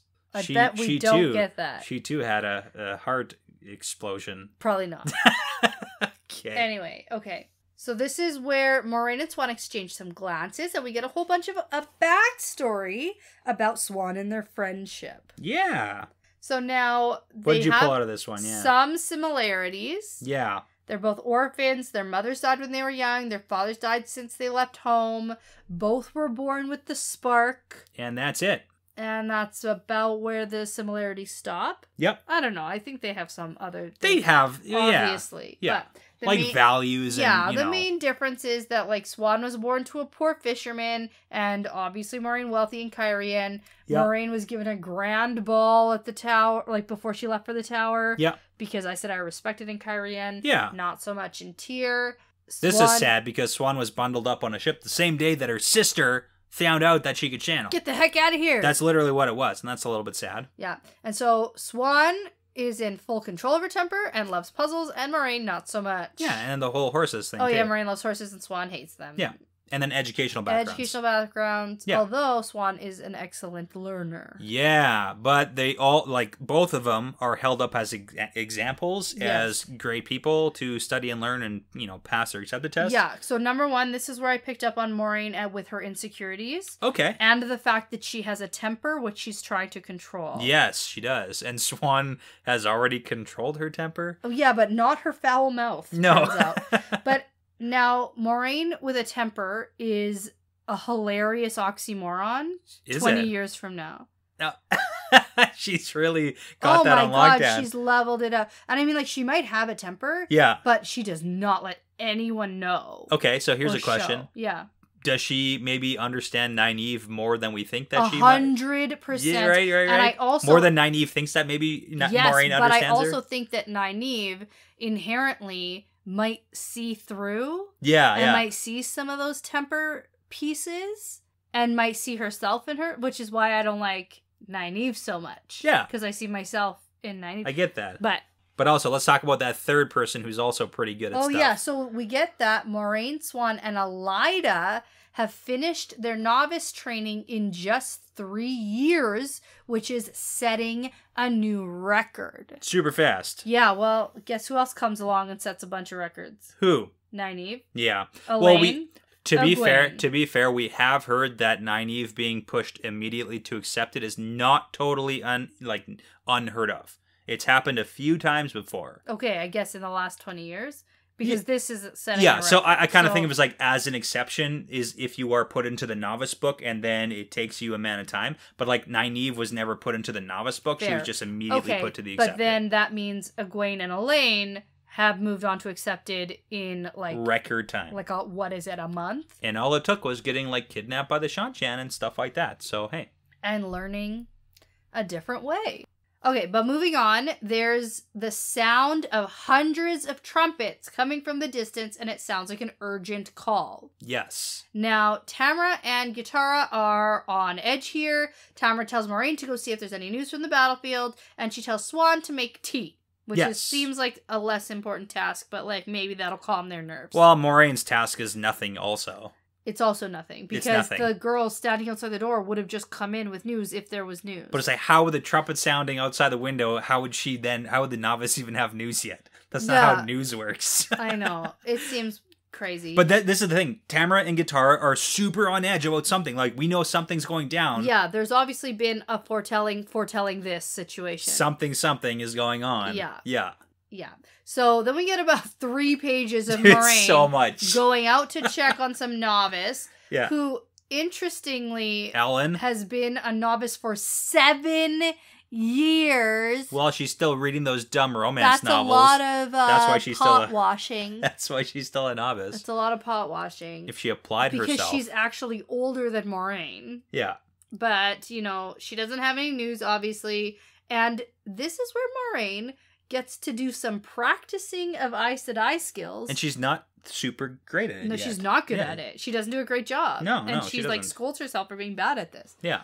Which is interesting, because she learns how to do it. Well, it's fantastic writing, because she's not yet the Moraine that we know as like the shrouded in mystery, super And actually, this is really good for me to see, because Nynaeve, Elaine, Egwene piss me right off because they're not as competent as Moraine is. Yeah, rough around the edges and all that. But here we have Moraine roughly at the same point in her life. Like, I don't know ages exactly. Sure. But at the same point in her life as those 3. Yeah. Also making mistakes, also being hasty, also thinking certain ways, also with wild insecurities. And it really is just... It makes sense. It's a really nice spot to see Moraine in. And it also gives me hope that Egwene, Elaine, Nynaeve have potential. Yeah. It's just whether we get to see the 20 years of potential play out. Probably not. So, Yeah, but it is. This is good to see. Okay. So now Moraine gets back in and Swan is preparing tea. Moraine is bringing Gitara her cup of tea, and then Tamara asks if there's news.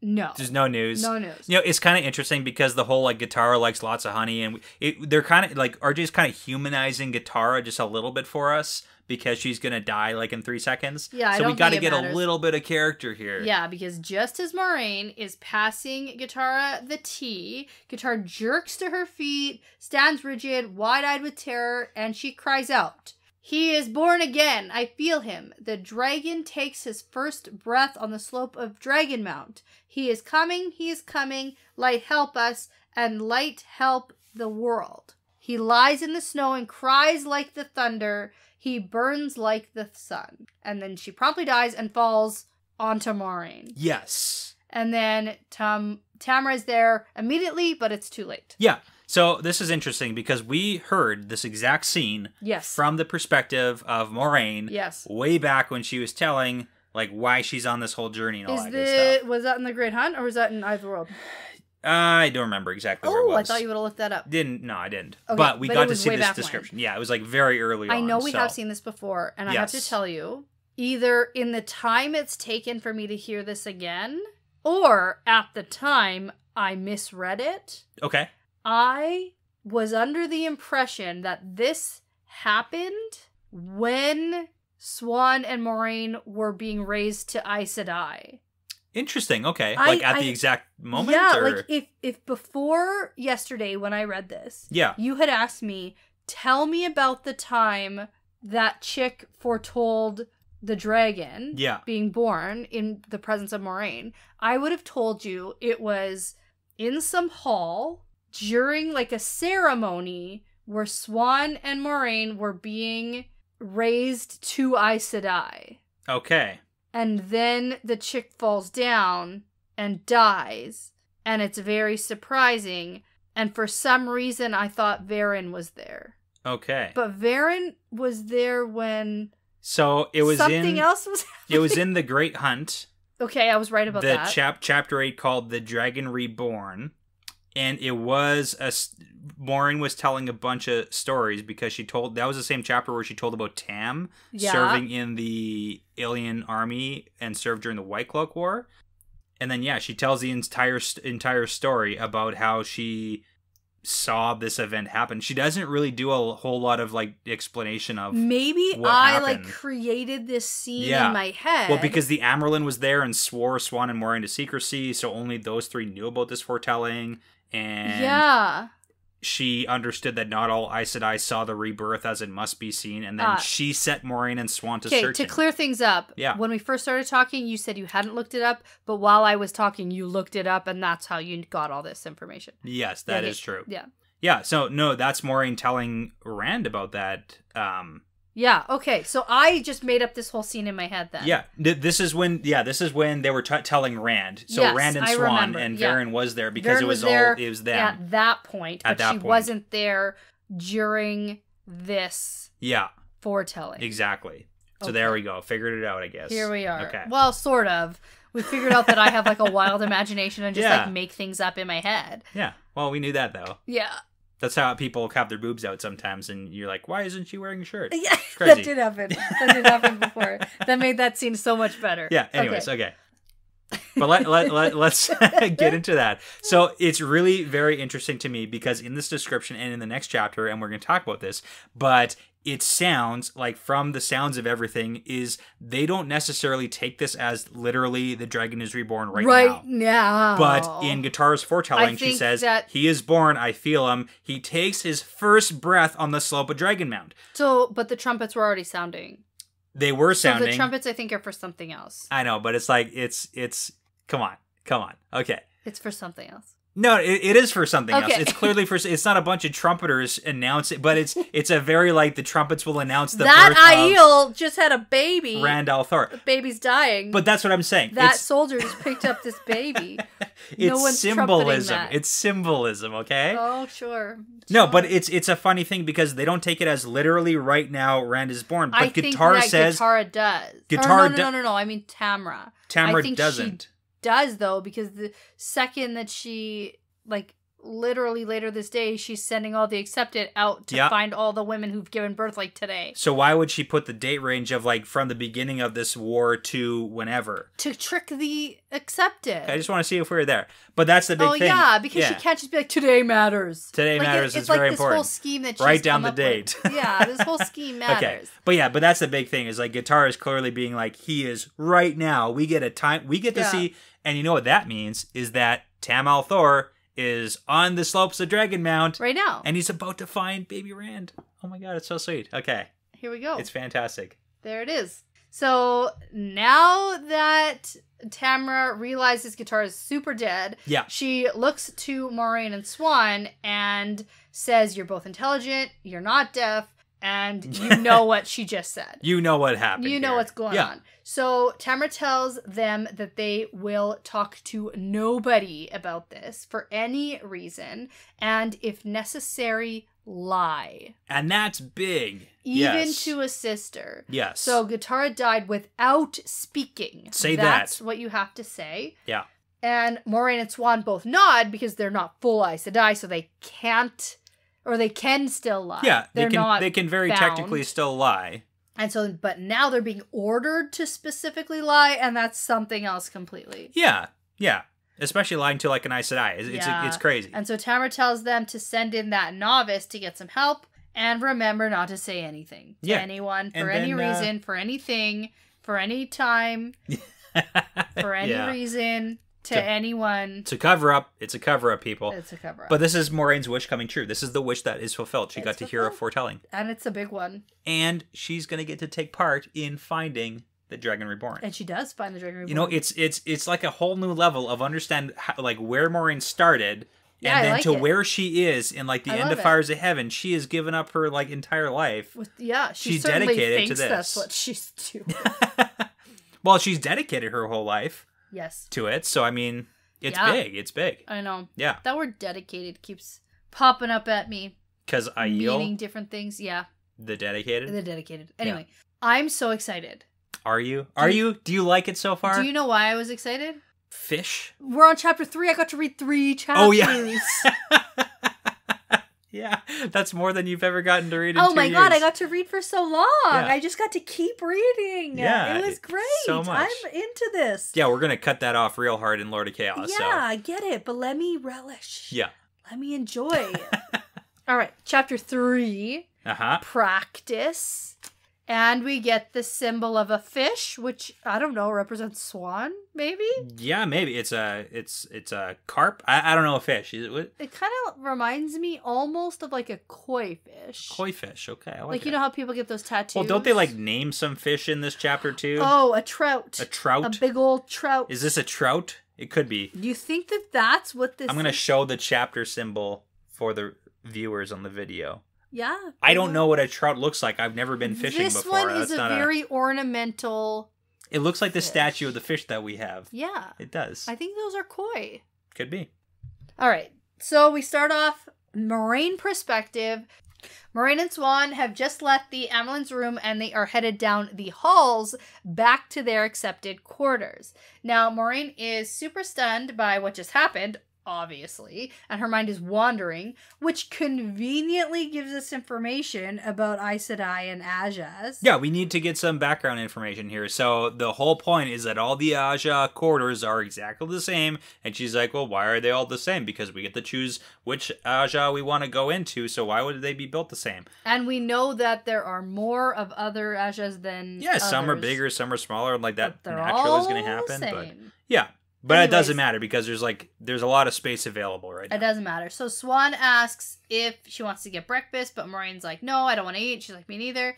I'm going to go back and sleep for a little bit. I have a novice class to teach in 2 hours. Well, we know that's what Accepted do. Yeah, but except like only medium. We only medium know. Let me tell you what I know about the tower. Sure. It's not much. Okay. I really know very little about the novice process, about the accepted process. I know like everything I know about becoming an Aes Sedai, like from this chapter. Is from this chapter. Yeah. So everything we've seen so far is extremely limited. Okay. So the fact that accepted teach novice classes, it might have been mentioned. It has been in for the sure. books, yeah. But it's not something that like stuck in my head as like, oh, that's important to know. Okay. So I just I'm glad we're getting so much information about Aes Sedai right now. We're getting lots. It's fantastic. We're getting tons. Yeah. And so this is kind of the stuff that I think might be sprinkled in to the show. That makes actually a lot of sense like too. More like we gotta know. We gotta the White Tower. Yes, because we gotta know about them and what they do. Yeah, and we don't find that out in the first couple books for sure. So we haven't found out until now. So. Well, and that's what I think. Let's talk about the book. We're not talking about the show. We're saying the show stuff for the show. No, I know, but we're reading this because some of this might be in the show, so I'm going to speculate what might happen in the show. Because we're going to read the entirety of this book before the show comes out, so I'm allowed to say what I think. Fine, I guess so. You edit the episodes. I know. I can cut out everything you say. Turns out I'm not even on this podcast. It's just me talking to myself. They were like, oh man, this is a really good conversation to have by yourself. Yeah, I know. It's amazing. Amazing. Okay. Okay, let's get into the whole Swan business because I love this. So Swan says, no, you're not sleeping. We got to practice. We got to practice for your testing because we have lots of information about what the testing is going to be. Sort of. Like, and also medium, super medium. We get like... It's no information. It's tidbits. It's sprinkled. And it's like literally everything that they've sort of thought maybe. Yeah. So somebody said to them, oh, you're going to be tested soon. Yeah. And that means totally within a month. Within a month or tomorrow or a year. Like No. It's totally... Swan knows when people say you're close, it's within a month. Okay.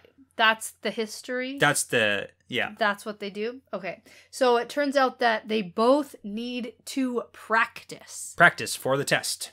Now, I have to say, I don't think anything that they're doing here is actually going to help in their Aes Sedai testing. Yeah, Just probably. like there's no way they could prepare for their accepted testing. Yes. I think it's going to be exactly the same. Yeah. I don't think what they think it's going to be it's not that's gonna not be what this this. is. And Yeah. like we'll get into what they're practicing. You mean you don't think there's going to be someone who like 100 tickles you weaves? whilst you're trying to weave?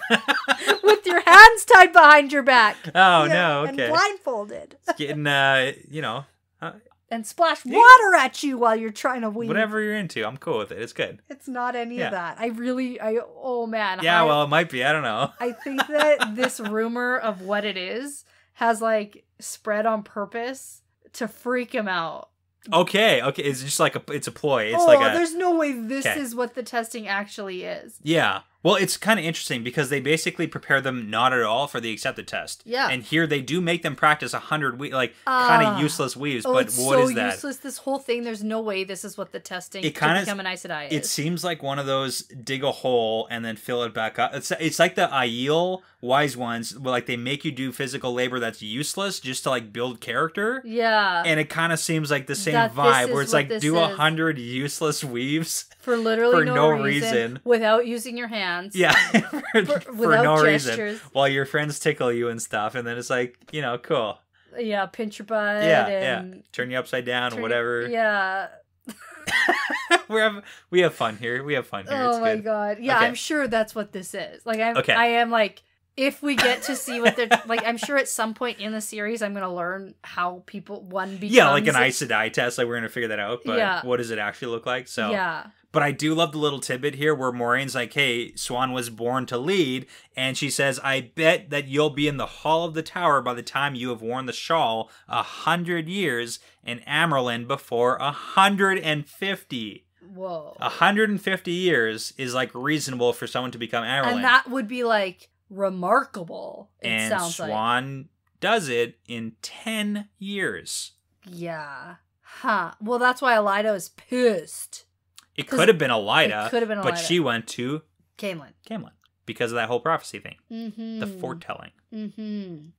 Yeah, because the Hall of the Tower is like, there's 3 from each Aja that like sits and represents each It's Aja. like the council, the assembly, Okay. whatever you want to call it. And I guess you have to do that before, like there's a... You don't get to be like there are on the hall steps. if, You don't get to like be Amerlin before you're in the hall, like that sort of situation probably. It makes sense where there's like a hierarchy, you move yeah, up, but right? Swan says, don't you put that evil on me, Rikky Bobby. Yeah. I mean, Moraine. Exactly. Which is funny because Swan's like, hey, I want to go live the adventuring I life. want to go adventure. I It's don't want to be interesting. Amerlin. So, but also that kind of leads in the story. Like, what happens that makes Swan stick in the tower, become Amerlin, and Moraine goes off adventuring? I don't know. But seems a obviously we flip-floppy. know that she clearly becomes Amerlin. Yeah. And this is a huge foreshadow for that if you haven't read the books. Like, Get out of town. That's not even let's be real.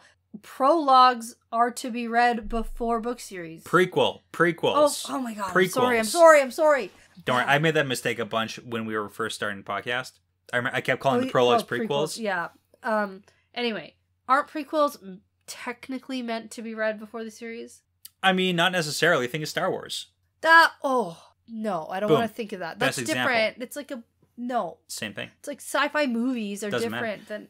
Anyway, no, that's not the same. I don't think.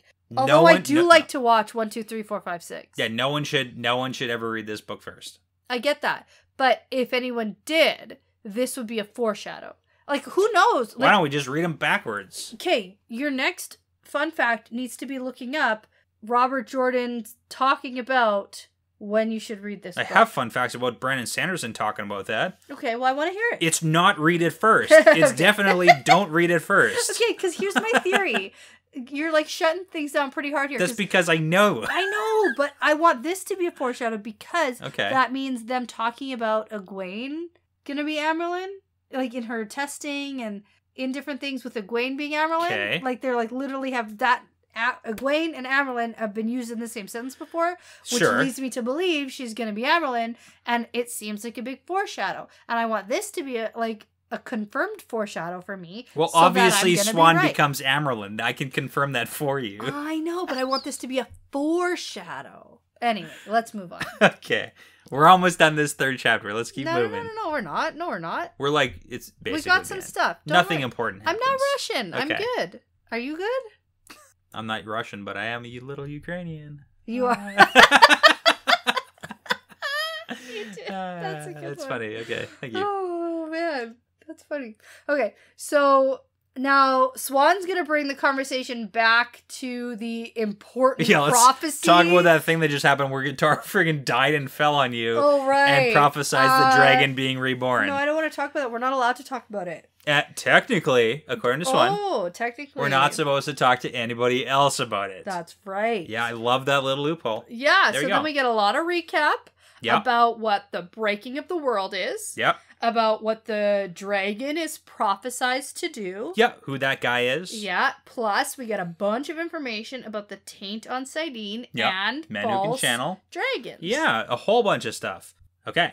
And then, like, we make it to the accepted quarters? Yeah, we do make it to the accepted quarters after all that recap, and then Moraine does a whole lot of thinking about the current status of the White Tower. Yeah, I love this. I love this. Can I? Million bajillion empty rooms. It's such a problem. You can't just skip over it, but it's really important because of the fact that Moraine understands what's happening in the White Tower right now. So she goes over all the rooms. So it's like there's 100 accepted in the section, and there's 2 sections, but there's only 60 of those rooms filled out of like the 200 rooms that there are. Mm-hmm. And they used to be double stacked, like 2 quarters. Right. So there could be 400 accepted, but now there's only 60. And Yep. same with novices, there's like 400 novices, but we know that even in current times, there was like 40 novices or something like that. It's Yep. crazy low numbers.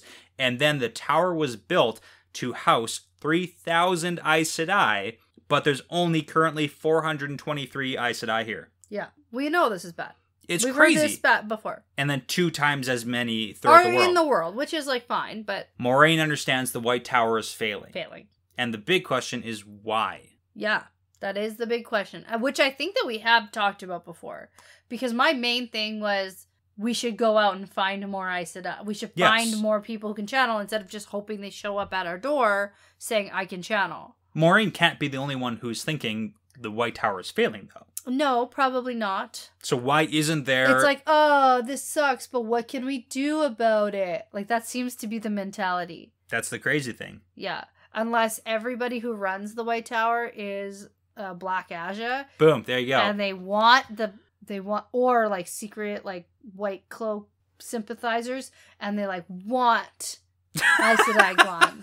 I know, I say wild things. No, Okay. but I love the White Cloak sympathizers. sympathizers. I don't know. As an Aes Sedai, I'd Yeah. be like, yeah, I know, we're dark Okay. friends. Yeah, so everyone is either Black Aja Yeah. or White Cloak sympathizers. White Cloak, like in disguise. In disguise, women White Women Cloaks. White Cloaks. That's why they don't let women be White Cloaks, because they're all Aes Sedai. in the tower. Boom, figured it out. Figured it out. You are both beautiful and smart. Hey, thank you. Thank you so much. I work really hard. Oh, it's great. Okay. All right. So it's bad. Yeah. And, you know, where I've read up to, Yeah. there seems to be a slight bit of movement towards starting to look for girls who can channel. Slight. With the 3. They found 3, didn't they? Which was in like a month or something. Yeah. Yeah. It was like that one event where it's like, oh, we In went like and looked in yeah, one town. But and then also in the Two Rivers, if that's actually what Alana and Varen that was Saladar. doing. That was Saladar. Because that's why Phaolane was all... Yes, like, she was annoyed. That yeah. was a thing that was Yeah. happening. But also in the Two Rivers, they were apparently sent to look for women who can channel, and That's they true. found some. That's true. Yes. Okay. So movement. there is movement. I like it's not a big movement, but it's working. And then the other theory is because they're killing off all the men who can channel. Yep. It's like getting bread out of people. Exactly. That's why they're all super weak. Yes. Comparatively. Right. To the Age of Legends. Okay. Okay. But we've talked about that before. Let's talk about pranks. I don't want to. Fish in ponds or pools.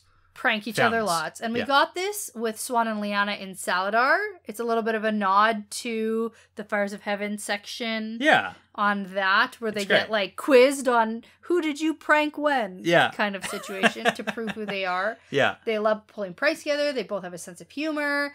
They don't break any important rules, but they like to mess with people.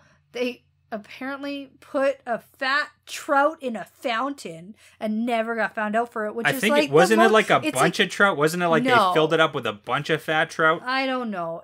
Trout being plural? I don't know. It just seems it's hilarious. Like the lamest prank in the entire world. Of all the things, there are way better. I remember... Like washing Elida's clothes in some itchy stuff. That's hilarious. They pranked... It was epic. Trout in the fountain. Hilarious. So now Moraine is going to set to start practicing. Yes. So she's going to start the practicing for the Aes Sedai test. This is where we get that 100 different weaves thing. Yes. I feel like we covered it. We did. You have to do 100 weaves perfectly in precise order. Breaking conversation or concentration. Yeah. Under stress. Keeping complete calm. Yeah. And Swan weaves a ward against eavesdropping on their room. She knows that thing. That's a thing. We know that's a thing. Because she wants to talk about this Dragon Reborn situation. Yeah, that's true. But the whole thing is that we know this is the thing about the weaves, but we don't know anything else about it. We don't know what the stress is going to be. We don't know what the test looks like. They don't know anything, which leads me to believe that there's no way this is actually... Yeah. Like, as far as I know about Aes Sedai... is the things they actually care about is not the strength at which, or the concentration at which you can weave things in a specific order. Like, that doesn't actually test your ability to be an Aes Sedai. It's like mental strength and emotional strength. Yeah. Yeah. Like, even the way back, like the coming back. Yeah, exactly. You think that they would... Yeah. No, the way back isn't that... The way back comes back... is Ruidian.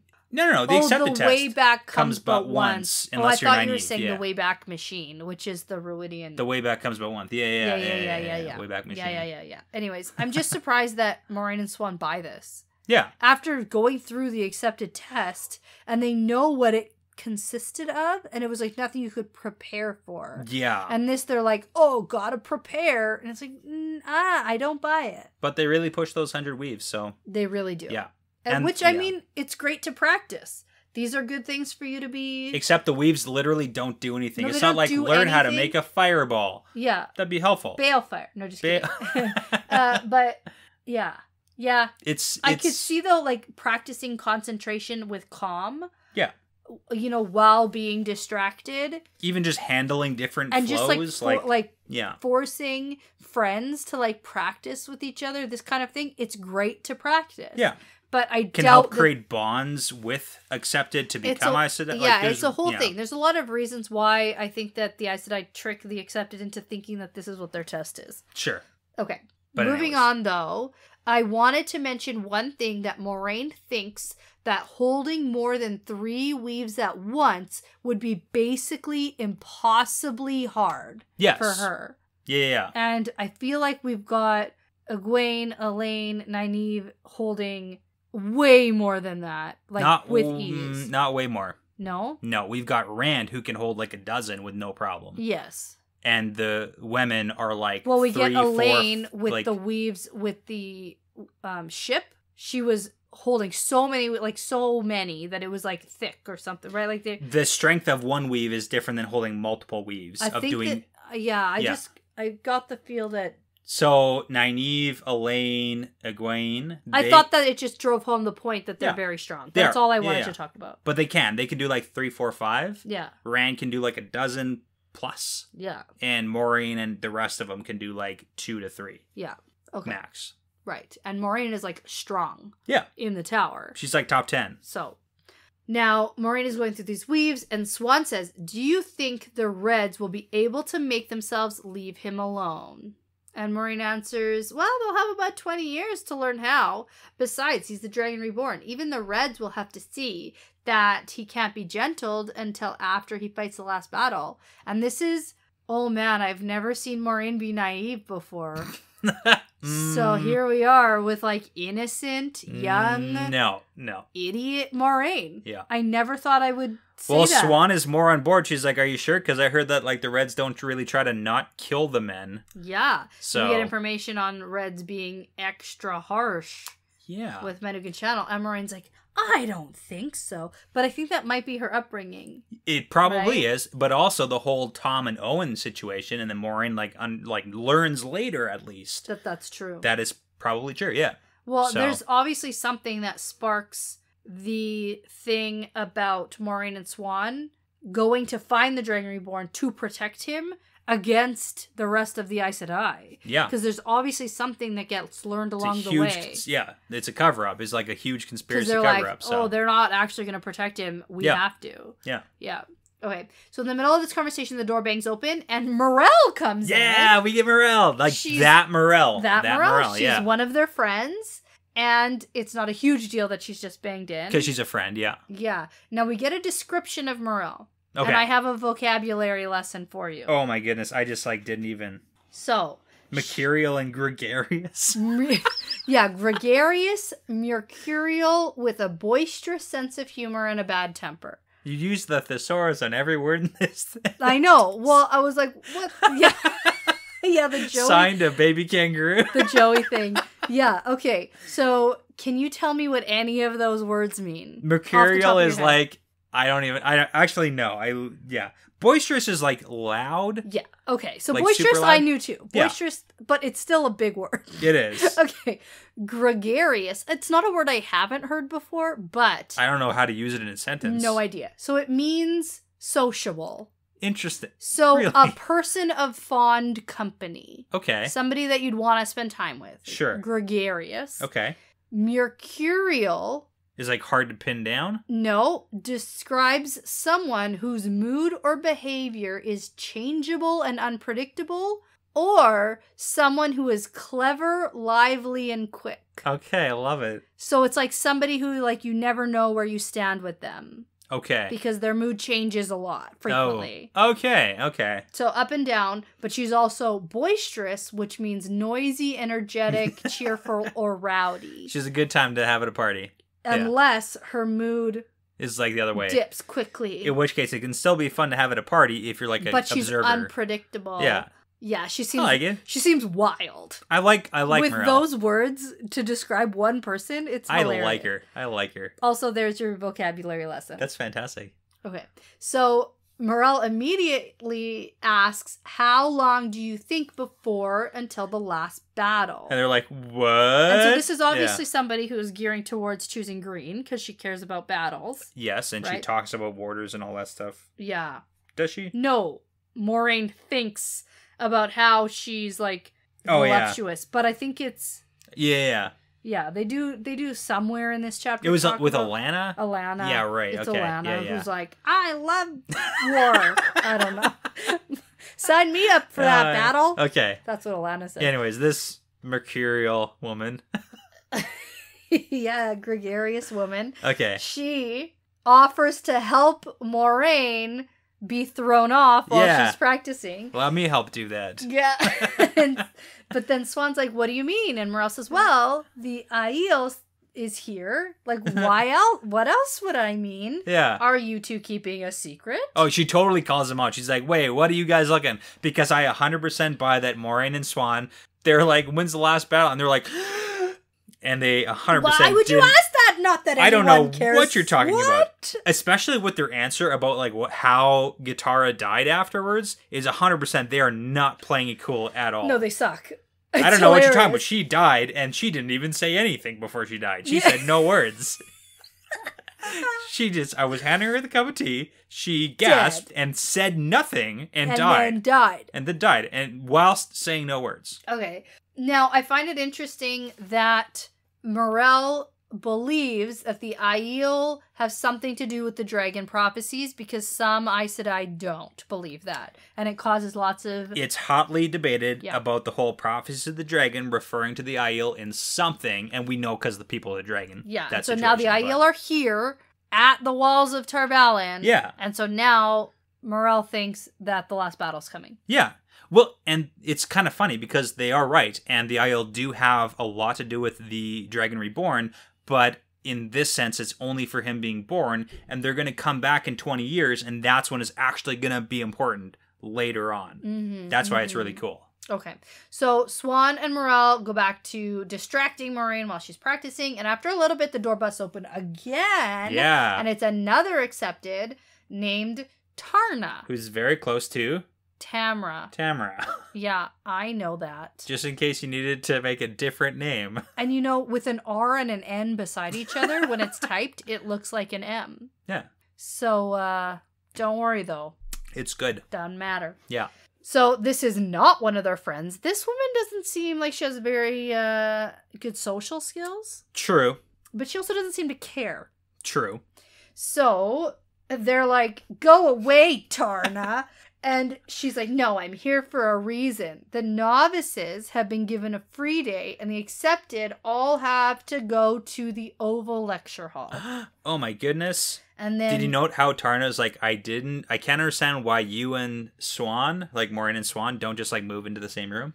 Mm-hmm. Yeah. Because you're attached so to the close. hip. You're so close. Can't share Always rooms. together. Oh my goodness. Yeah. Well, it's a lot of living if space. there's a spark there, I mean, they should explore it. Yeah, I'm cool with it. Yeah. Okay. Who knows? Anyway. Big news. Yeah. The Amerlin is going to address them because Gitara just died a few hours ago. Yeah. And it's funny. The biggest thing I picked up out of all of this is that this woman who's like has no friends and no social skills is like, oh man, Gitara was so nice and she'll be greatly missed. Yeah. And it's like Gitara was described as not being nice and no one really liking her. Yeah, she's like missing the social cues. I get it. The social one, yeah, the unsocial one thinks that the other unsocial one is nice. Yeah. I don't know. I think it was very funny. It's the one she connects with. Maybe. Aw. I get that. Sad. I understand that. Like, yeah, for sure. Yeah, all right. So Morel figures out that this was the secret that Moraine and Swan were keeping because obviously they were there. Yeah. Well, and then she's like, this is the secret. And they're like, we weren't allowed to tell. Yeah. And Tamara's like, oh, Tarna. I did it. I thought I would. Okay. Yeah, that's... Asks what happened because all the rest have heard that she just died. This is the whole Moraine doing a terrible cover-up. I was handing her a cup of tea when she gasped and fell dead in my arms. And then she didn't say anything. She said no words and died. And Tarna says, well, now we're going to have to run to the meeting. I shouldn't even have been talking to you about this. Yeah. And they all run. We're going to be late. Here we go. So they make it to the hall just in time to take their seats, and Moraine listens to all of the stuff that's going on around her. Because there's like roughly 60 accepted. Yeah, and they're all babbling about rumors of what's happened. It's all nonsense. And we get two very unique Aes Sedai. We do. We get the sea folk. Zamail? Zamila. Wow. That's how that's pronounced in the audiobooks. Zamila. Look, if you can see this. Oh, you did it phonetically. I did it because when I was listening, I was like, I'm never going to remember how to say this, and it's a very interesting one. Yeah. Zamila. Yeah. And turns out she's been here for 18 years. So this is a really interesting thing because she was a sea folk. We know lots of things about the sea folk, how they do not send their women to go to the tower. There must have been something that happened. Well, there's basically, they're like sacrifices. They pick a few and they're like, sorry, you gotta go because we gotta keep them off our butts. Yeah. So I said, I don't come and be suspicious. Moraine was already suspicious. Don't be suspicious. Don't be suspicious. Yeah. Okay. Okay. Yeah, but... That's good. And then there's another Aes Sedai who's here. A tinker?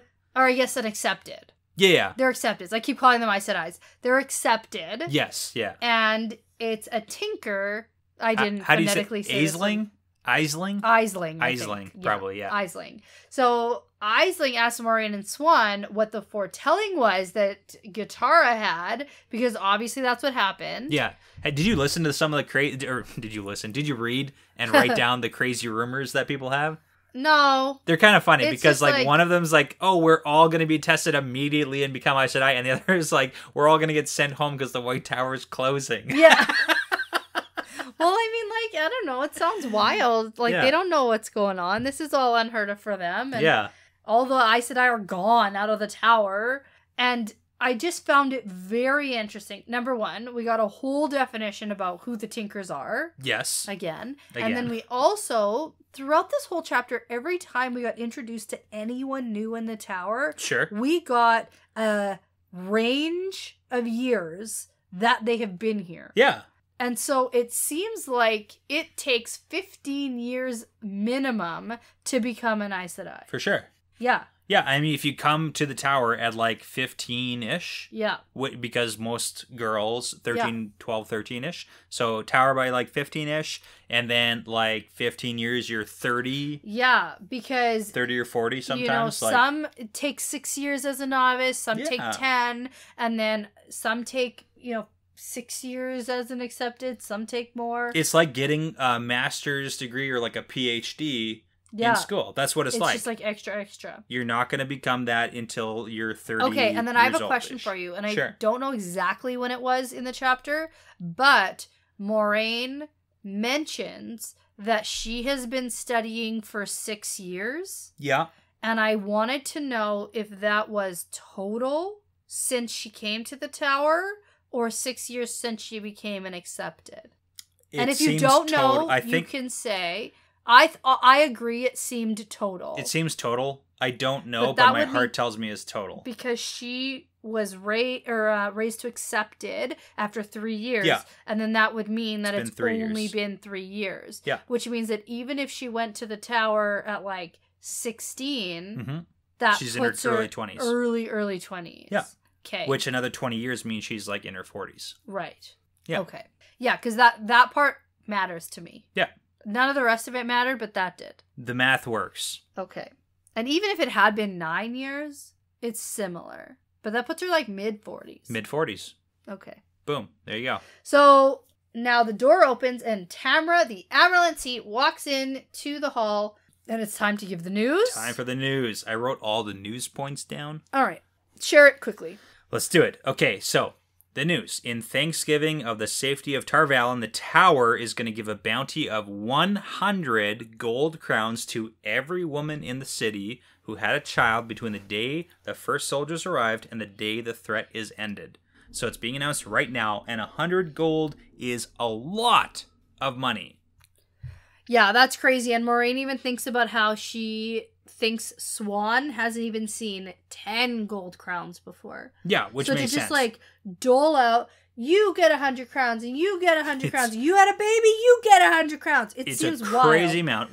And we know what Tamra's plan is. Oh, we know what the actual plan is. And the fact that none other of the Aes Sedai that we they don't know what they don't know what the foretelling is. They don't know, and they don't know that there was a foretelling. No, they've got no context here. That's not what I was gonna say. I was gonna say we don't get anyone being that's weird and that's crazy. Why? And I guess you can't question the Amerlin. Especially as an accepted. Maybe if the Hall of the Tower was here. They were we're going to give what to who? Mm-hmm. Right? Unlimited money bags. Yeah, exactly. Okay. So anyways, the army always has camp followers also because craftsfolk and everything. And they're going to have wives and other women. So since they provide a shield.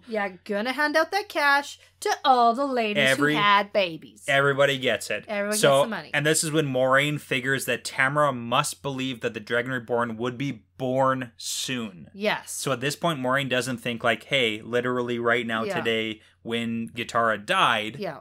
She thinks very soon. So that's interesting. Yeah. And then Tamra also talks about how the situation is safe enough. We can start collecting names, at least from camps close to the city. Yeah. And we have to begin as soon as possible to be fair to the women. Sure. Yeah, that's what it's for. Yeah, be fair to those women. And since no sisters have returned to the tower, Tamara is sending the Accepted. And it's crazy that the Accepted are going to be allowed out of the tower and without a sister to accompany them. Yes. Plus, we get a little bit of an introduction to Alana. Oh, we do, yeah. The I love that. Ammerlin personally She's says, hey, like, Alana. Hey, Alana, if you use the power to defend yourself, don't do that. Yeah, don't. Hey, you, Alana. Yeah, okay. Which is funny. It's so funny. And then, inevitably, some women are going to slip away before you can find them, so make sure you ask other people. Ask everybody, get all the names, write everything down to help locate them. The father, the town, the village, the country, everything. But, totally so we can pay them. So we care. Yeah. We're very caring here. That's why this is urgent. Yeah. Because we care so hard. We need to pay them. It's important. Need to. Okay. But it's great. It's actually it's good. I like the plan. I mean, we gotta start figuring it out. How else would we find this? And it's unfortunate because we know that it's Tigraine who died in childbirth on the slope of Mount, his dragon mount. While it wasn't fighting. Oh yeah, this is a useless mission. Yeah, this plan isn't going to go through the way that Tamara is hoping. Absolutely, it's not, and because we know. If we didn't know, this would be very exciting to read about. Scooping up baby Rand. Right. Oh. Now, Tamara warns the Accepted about the dangers outside the tower and tells them they're allowed to let people think they're Aes Sedai without correcting them. That's big too. Don't outright say it, but you can pretend. Keep in mind, you can lie. Yeah. And there's bad people out there, and White Cloaks might try to kill you. Yeah. And to be fair, nobody understands why the White Cloaks even sent a contingent to help fight the Aiel. It doesn't make sense because they're here defending the White Tower. Sort of. I think that it might be a weird secret mission. We don't know. Who knows? Yeah. Okay. Anyway, yeah, that part I don't care about. Sure. So then Tamara... Nope. Ah! You did it. So then Tamara dismisses the Accepted, but then almost as an afterthought throws in one more piece of information. Game of Houses which move. Moraine recognizes. 100%. Yeah. Oh, by the way, when you record the woman's name, also put down the infant's name, sex, the day they were born, and exactly where. Yeah. The tower's Slope of Dragon Mount. Name was the Dragon Reborn. Yeah. I don't know what that's about. Yeah. Yeah. And the tower records must be complete in this manner. Yes. And then that's the end of this chapter because we have Moraine and Swan who are so excited because they're going to get to help find the Dragon Reborn. They're like, we're going to find the Dragon Reborn. But yeah. And I mean, technically, they do. Yeah. But not soon. I want to know how they end up. I'm excited for the rest of this book because I know it's mostly, I have an inkling that it's mostly about Lan and Moraine meeting. Sure. And less about actually finding the Dragon Reborn. But we could, start the discovery process. The amount that we've learned and found out just in these 3 chapters, I don't know. I'm into it. We're going to get some info. I love it. I'm excited. It's a great book. I've heard that some people aren't very excited about it when they've read it, and it was mediocre at best. But when I read these 3 chapters, before I talked to you about it, I also thought mediocre. Yeah. But now I'm excited. That's because I'm a hype man. That's what I'm here for. I'm here to hype you up about it. I hope people can listen to this and be like, yeah. All right. You don't need to be excited. You just need to listen to me be excited about it. Turns out that's what it is. Yeah. All right. I think that went on for a while. Yes. That was good. Yeah. We only have 6 more episodes and then we're done the book. Yeah. And now I do believe that the next episode will have the next 3 chapters. Yeah. Chapters 4, 5, and 6. That's what we'll be covering for next chapter for sure, or for next episode for sure. So you can prepare that way if you're reading along with us. And with that being said, I'm going to say that before you witness the foretelling of the dragon being officially reborn, this is part of the pattern now. Yeah, it's part of the pattern.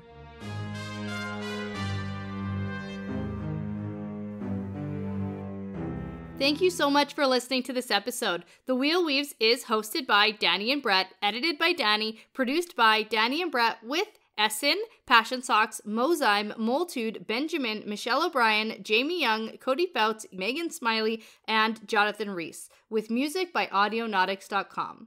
If you're interested in supporting us and the podcast, you can head over to our Patreon page at patreon.com/thewheelweavespodcast. And for all things The Wheel Weaves, like how to get in contact with us, how to find our social media, how to join our Discord, how to send us really cool shot glasses, and for just general information, you can find us at thewheelweavespodcast.com. And as always, please remember to tell a friend about us, leave that 5-star review, and hit that subscribe button. Thanks again for sticking around to the end. This is really part of the pattern now.